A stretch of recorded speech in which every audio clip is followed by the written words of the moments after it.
भारत के एक भूले बिसरे गांव की मध्यम रोशनी वाली गलियों में एक डरावनी कथा प्रचलित थी। चुड़ैल की एक ऐसी आत्मा की जो अपने जीवन में किए गए अन्याय का बदला लेने के लिए भटकती है। अमावस्या की रातों में कहा जाता था कि वह गांव की गलियों में घूमती है।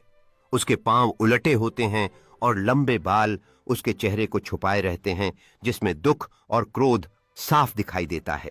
उसकी करुणामयी चीखें अनजाने मुसाफिरों को इस गहरे जंगल की ओर खींच ले जाती, जहां से वे कभी लौटकर नहीं आते।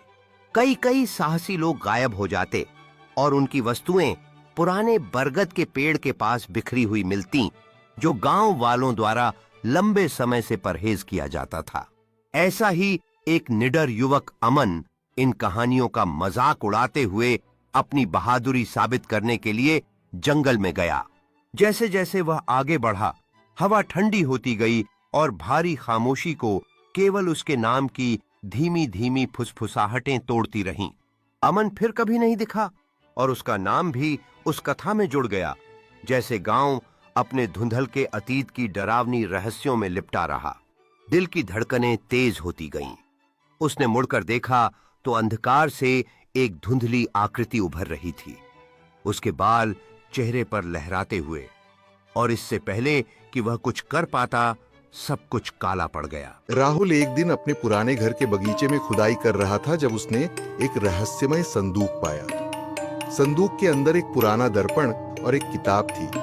किताब में एक प्राचीन जादू के बारे में लिखा था, जिसमें हम शाकल या क्लोन बनाने की विधि बताई गई थी। राहुल ने इसे मजाक समझकर छोड़ दिया, लेकिन उसे ध्यान आया कि उसके एक ही तरह के कई लोग आसपास दिख रहे हैं। रात को राहुल ने उस दर्पण को अपने कमरे में रखा और उसकी किताब को पढ़ने की कोशिश की। जैसे ही उसने किताब में बताए गए मंत्र का जाप किया, दर्पण की सतह पर अजीब सी हलचल होने लगी और दर्पण से एक और राहुल बाहर आया। ये क्लोन हूबहू राहुल जैसा ही था, लेकिन उसकी आंखों में एक अजीब सी चमक थी। राहुल ने सोचा कि यह एक मजेदार प्रयोग हो सकता है, लेकिन जल्दी ही उसने महसूस किया कि क्लोन पूरी तरह से अलग था और उसकी इच्छाओं और इरादों में कोई समानता नहीं थी।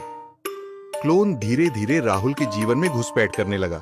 उसके दोस्तों और परिवार के साथ भी व्यवहार करने लगा। राहुल को एहसास हुआ कि क्लोन उसके जीवन पर पूरी तरह से नियंत्रण पाने की कोशिश कर रहा था और उसकी पहचान को छीनने की योजना बना रहा था।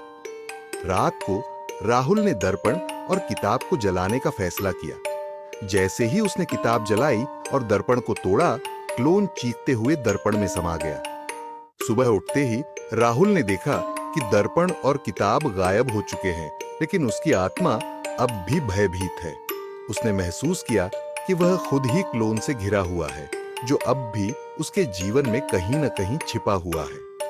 राहुल के मन में अब केवल एक ही सवाल था, क्या वह खुद असली है या क्लोन ने उसकी जगह ले ली है?